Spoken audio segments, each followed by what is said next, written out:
9 news और आपके साथ मैं हूं फिजा कासिम और स्वागत है आपका हमारे इस खास कार्यक्रम में। बुलेटिन की शुरुआत में बात करेंगे सबसे पहले सुप्रीम कोर्ट के फैसले से नाराज किसानों की। बुलेटिन में बात करेंगे किसान आंदोलन के कारण हरियाणा में मची खलबली की। जानेंगे कि आखिर किसान आंदोलन पर पति धर्मेंद्र के खिलाफ क्यों गई बीजेपी सांसद हेमा मालिनी। इसके साथ ही बात राहुल गांधी के इटली दौरे के बाद महाप्लान की।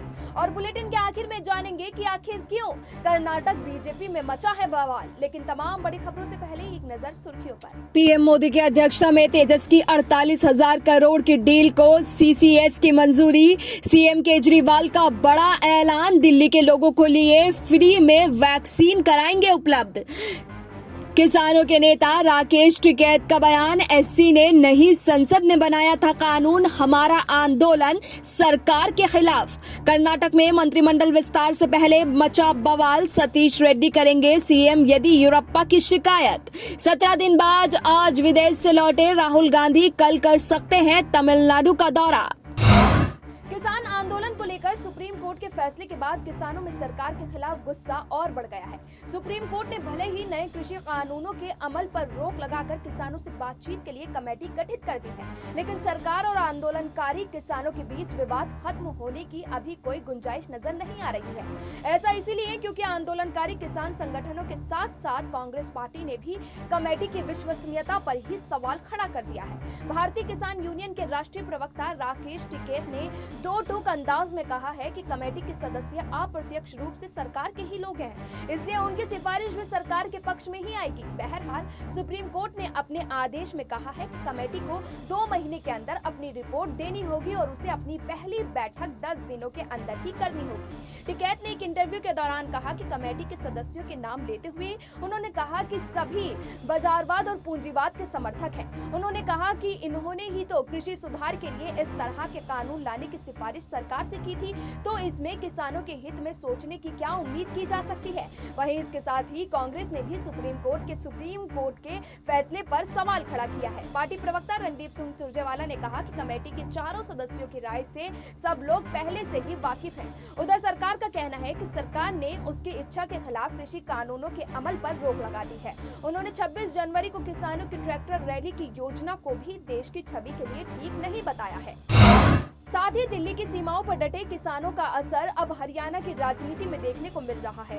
चहलकदमी का दौर तेज हो चला है। तमाम तरह के कयासों के बीच दुष्यंत चौटाला ने आज प्रधानमंत्री नरेंद्र मोदी से मुलाकात की।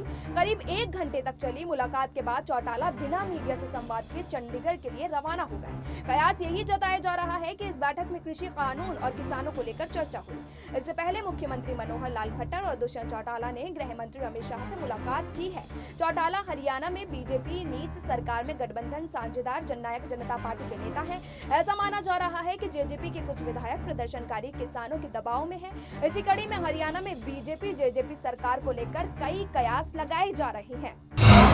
वहीं खबरों में आगे बढ़ते हैं और बात करते हैं किसान आंदोलन पर बीजेपी सांसद हेमा मालिनी के अजीबोगरीब बयान की। कृषि कानून के मसले पर केंद्र सरकार और किसान संगठनों के बीच तकरार अभी खत्म नहीं हुई है। सुप्रीम कोर्ट के रास्ते विवाद खत्म होने की उम्मीद है। इस बीच भारतीय जनता पार्टी की सांसद और बॉलीवुड अभिनेत्री हेमा मालिनी ने धरने पर बैठे किसानों को लेकर सवाल खड़े कर दिए हैं। हेमा मालिनी का कहना है कि जो किसान धरने पर बैठे हैं उन्हें कानून में समस्या ही नहीं पता है। एक इंटरव्यू के दौरान हेमा मालिनी ने बयान देते हुए कहा कि धरने पर बैठे किसानों को ये भी नहीं पता है कि उन्हें क्या चाहिए और कृषि कानूनों के साथ असली दिक्कत है क्या। इससे ये भी साफ होता है कि उन्हें किसी ने कहा है और वो लोग धरने पर बैठ गए हैं। आपको बता दें कि इससे पहले कई बीजेपी नेताओं द्वारा किसानों के आंदोलन पर सवाल खड़े किए जा चुके हैं, जिसमें इस आंदोलन को विपक्ष द्वारा प्रायोजित बताया, जबकि कई बार खालिस्तानी समर्थक संगठनों के साथ होने की बात भी कही गई है। सुप्रीम कोर्ट ने भी कृषि कानूनों को लेकर याचिका पर सुनवाई करते हुए सरकार से एक हल्फनामा देने को कहा है, जिसमें किसान आंदोलन में प्रतिबंधित संगठनों के शामिल होने या समर्थन देने की आधिकारिक जानकारी देने को कहा गया है। किसानों का आंदोलन पिछले 50 दिनों से चल रहा है, लेकिन अब तक कृषि कानून पर कोई बात नहीं बन पाई है। साथ ही बुलेटिन में बात इटली दौरे के बाद राहुल गांधी के महाप्लान की। कांग्रेस नेता राहुल गांधी अक्सर देखा जाता है कि वो खास मौकों पर देश से बाहर चले जाते हैं। उन्होंने ठीक कुछ ऐसा ही बीते दिनों किया। दरअसल कांग्रेस के 135वें स्थापना दिवस पर देश छोड़कर इटली अपनी नानी से मिलने गए राहुल गांधी, लेकिन अब कांग्रेस के पूर्व अध्यक्ष और सांसद राहुल गांधी आज विदेश से वापस लौट आए हैं। पिछले करीब 17 दिनों से राहुल गांधी इटली की यात्रा पर थे। किसान आंदोलन के बीच राहुल गांधी की इस विदेश यात्रा को लेकर काफी विवाद हुआ था। बीजेपी ने कांग्रेस पर काफी तीखे वार किए थे। जानकारी के मुताबिक कांग्रेस नेता राहुल गांधी आज लौट आए हैं। राहुल गांधी इटली में अपनी नानी से मुलाकात करने गए थे।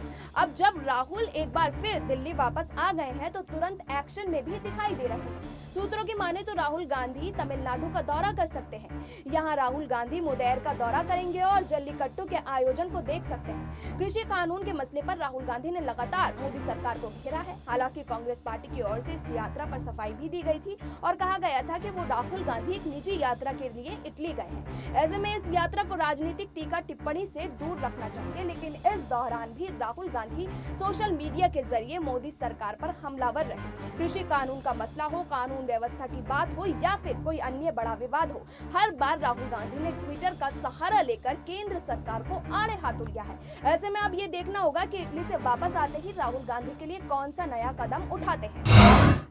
वहीं बुलेटिन के आखिर में बात करते हैं कर्नाटक में आज मंत्रिमंडल का विस्तार हुआ। मुख्यमंत्री बीएस येदियुरप्पा की ओर से राजभवन को 7 नाम भेजे गए हैं, जिन्हें मंत्री पद की शपथ दिलाई जाएगी। मंत्री बनने वालों में मुगरेश निगरानी, उमेश कट्टी, अंगारा योगेश्वर, अरविंद लिम्बावली, एमटीबी नागराज और शंकर शामिल हैं। केंद्रीय नेतृत्व ने इन नामों पर मुहर लगा दी है। मुसेर जिले से विधायक रामादास ने कहा कि मैंने अपनी राजनीतिक यात्रा मैसूर के युवा अध्यक्ष और 2 बार राज्य युवा अध्यक्ष के रूप में शुरू की।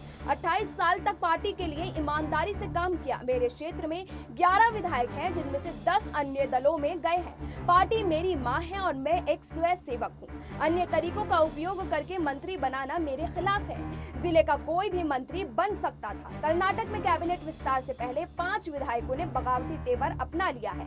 बगावत करने वाले नेताओं में बीजेपी विधायक रामदास, सुनील कुमार, सतीश रेड्डी, रेड्डाचार्य, एमएलसी विश्वनाथ शामिल है। बीजेपी एमएलसी विश्वनाथ ने कहा कि योगेश्वर धोखेबाज हैं। उसके खिलाफ कई आपराधिक मामले दर्ज हैं। उन्होंने रियल एस्टेट में कई को धोखा दिया और आज वो मंत्री बन गए हैं। जब हमने विधायकों के रूप में इस्तीफा लिया तब वो हमारे बैग ले जाते रहे हैं। अब वही मंत्री हैं। कर्नाटक में कैबिनेट विस्तार से पहले बवाल शुरू हो गया है। सतीश रेड्डी ने कहा है कि वो पार्टी हाईकमान से शिकायत करेंगे कि येदियुरप्पा सिर्फ अपने करीबियों को मंत्री बना रहे हैं। आपको बता दें कि मंत्रिमंडल विस्तार के लिए बीते दिनों ही मुख्यमंत्री बीएस येदियुरप्पा ने केंद्रीय गृह मंत्री अमित शाह से मुलाकात की थी।